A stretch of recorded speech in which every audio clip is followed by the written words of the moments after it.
গ্রামীণ ফোনের ব্যবসাটা আমি তাকে দিয়েছিলাম, এটাও মনে রাখা উচিত। গ্রামীণ ফোনের ব্যবসাটা তাকে আমি দিয়েছিলাম, কারণ গ্রামীণ ব্যাংক তার আমলে প্রায় ক্লাপস করে যাচ্ছিল। গ্রামীণ ব্যাংকটা তৈরি করেছিল জেনারেল এরশাদ সাহেবের আমলে। একজন এমডি খোঁজা হচ্ছিল, তখন ডক্টর ইউনূসকে এনে সেই ব্যাংকের এমডি করা হয়। এই ব্যাংক কিন্তু তার নিজের করা না, সে সেখানে এমডি হিসেবে চাকরি করত, একজন এমডি হিসেবে চাকরি করতেন এবং বেতন তুলতেন।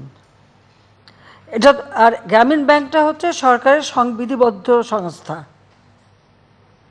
ওই টাকা বেতন সব কিন্তু সরকারের পক্ষ থেকেই দেওয়া হতো। সরকার কেউ বাইরে গেলে জিও নিয়ে যেতে হতো। সেই চাকরিরত অবস্থায় হ্যাঁ সেটাকে তিনি নিজে করি এমনভাবে প্রচার করছেন যে ওটা যেন ওরা নিজেরই করা। ওই ব্যাংকের আইনে ছিল যে 60 বছর বয়স পর্যন্ত একজন এমডি থাকতে পারে চাকরিতে, 60 বছরের উপরেও আরও 10 বছর সে বিনা মানে আইন ভঙ্গ করেই ছিল। যখন বাংলাদেশ ব্যাংক এই জিনিসটা তার নজরে আনে এবং তাকে আমাদের তখন অর্থমন্ত্রী আমাদের মুহিত সাহেব এবং আমার পররাষ্ট্র উপদেষ্টা গওহর রিজভী সাহেব তাকে রিকোয়েস্ট করেছিলেন যে আপনার তো বয়স হয়ে গেছে, ইতিমধ্যে 10 বছর বেশি আপনি ইললিগালি এখানে আছেন, তা আপনি এখানে উপদেষ্টা হিসেবে থাকেন, কিন্তু তিনি এমডি পদ ছাড়বেন না, এমডি পদ তাকে রাখতেই হবে। এবং ডক্টর ইউনূস কিন্তু আমাদের সরকারের বিরুদ্ধে, অর্থমন্ত্রীর বিরুদ্ধে এবং গভর্নর মানে বাংলাদেশ ব্যাংকের বিরুদ্ধে তিনি 2টা মামলা করেন। এ কথাটা তো সেই পত্রিকালারা লেখেনি, 2টা মামলা করে এবং 2টো মামলায় হেরে যায়। কারণ হেরে যায় এই কারণে যে সেখানে কিন্তু মামলা কিন্তু কখনো সরকার করেনি, আর এখনও তার বিরুদ্ধে যে মামলা এটা কিন্তু সরকার করেনি। গ্রামীণ ফোনের ব্যবসাটা আমি তাকে দিয়েছিলাম,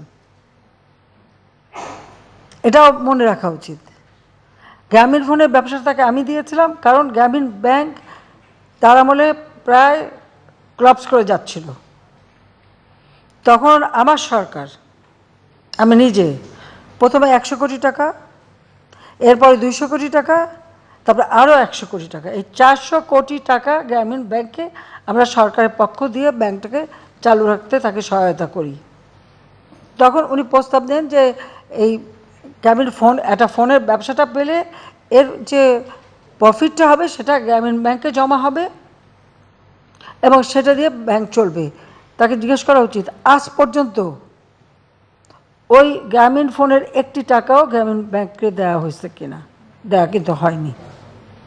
শুধু এখানেই না, গ্রামীণ ব্যাংকের জন্য অনেক বিদেশ থেকে অনেক সময় অনেক অনুদান এসেছে, তার কয়টা টাকা গ্রামীণ ব্যাংকে গেছে, প্রতিটি সময় ওটা দিয়ে নতুন একটা ব্যবসা খুলে নিয়ে গেছে, ব্যবসা করেছেন, কিন্তু কোনো ট্যাক্সই দেননি। এবং সে যে ট্যাক্স ফাঁকি দিয়েছে এটা তো তার নিজেই প্রমাণ করেছেন, কারণ তার বিরুদ্ধে যখনই মামলা হয়েছে, এটা বিদেশের নিয়ম আছে, যখনই মামলা হয়েছে তখন তিনি কিছু টাকা শোধ দিয়ে বসে আছে। তো যখনই কিছু টাকা শোধ দিল তো প্রমাণ হয়ে গেল যে সে ট্যাক্স ফাঁকি দেয়। এমনকি ওই টেলিনর মানে গ্রামীণ ফোন সেখান থেকেও কয়েক দফা তার কাছ থেকে এভাবে টাকা আদায় করা হয়েছে। আর লেবারদের যে ওয়েলফেয়ার ফান্ডের টাকা দেয়নি 2006 সাল থেকে 1টি পয়সাও দেয়নি, তখন লেবাররা মামলা করছে, মামলা কিন্তু সরকার করেনি, লেবাররা লেবার কোর্টে মামলা করছে, সেই মামলায় সে শাস্তি পেয়েছে। এখানে আমার কি দোষ? বরং আজকে তিনি যে উঠেছেন সেখানে সবথেকে বেশি সহযোগিতা তো আমি করেছিলাম।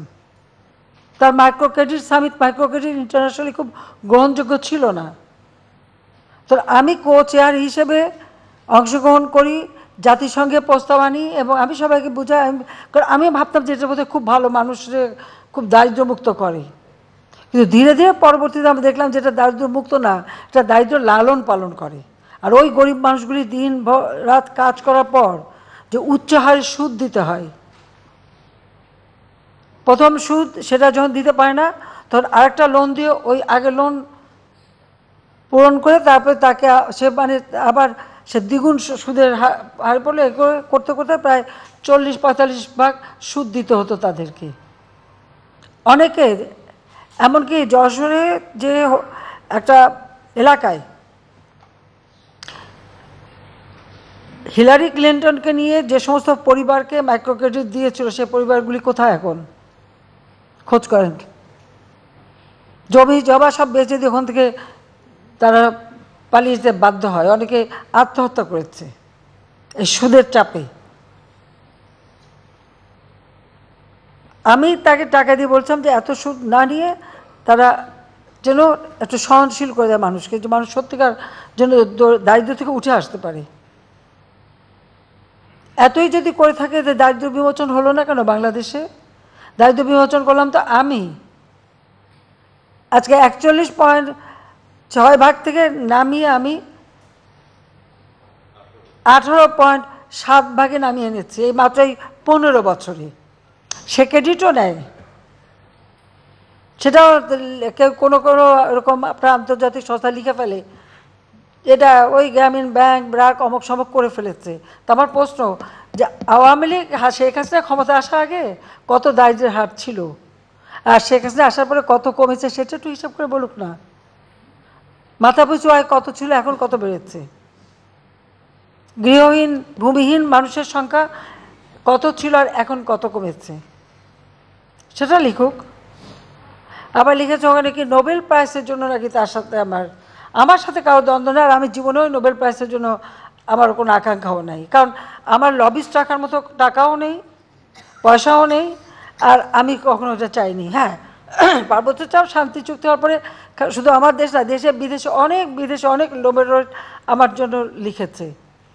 কই আমি তো কখনো তদবির করতে যাইনি, কারোর কাছে বলতেও যাইনি। আমি তো কী পেলাম না পেলে ওটা নিয়ে আমি কখনো, ওগুলো আমার মাথার মধ্যেও নেই। কারণ শান্তি এখন যিনি অর্থনীতি নিয়ে কাজ করলেন ব্যাংকের একজন এমডি, সে যখন একটা নোবেল প্রাইজ পায় তা তার সাথে আমি কন্টেস্ট করতে যাব কেন? পার্বত্য চট্টগ্রাম শান্তি চুক্তি আমি করেছি। পৃথিবীতে যত শান্তি চুক্তি হয়েছে খুঁজে বের করেন, শান্তি চুক্তি হয়েছে কয়েকটা অস্ত্রধারী আত্মসমর্পণ করেছে। আমি পার্বত্য চট্টগ্রামে শুধু শান্তি চুক্তি করিনি, 1800 জন তাদের অস্ত্রধারী ক্যাডার তারা আমার কাছে অস্ত্র সারেন্ডার করেছে। আমি তাদের সকলকে সামাজিকভাবে আর্থিকভাবে পুনর্বাসন করেছি। 64,000 শরণার্থী ছিল ভারতে, আমি সকলকে ফিরিয়ে এনেছি, তাদেরকে আমি প্রতিষ্ঠিত করেছি। পার্বত্য চট্টগ্রামে শান্তি প্রতিষ্ঠা করার ফলে আজকে সেখানে ব্যাপক উন্নয়ন হয়েছে। এর আগে কী অবস্থা ছিল?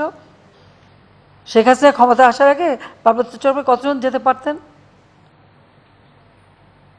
তো এখানে যদি কেউ বিদেশে যদি আমার নামে প্রস্তাব দেয়, আমরা তো ছুটে যাইনি তাদের কাছে।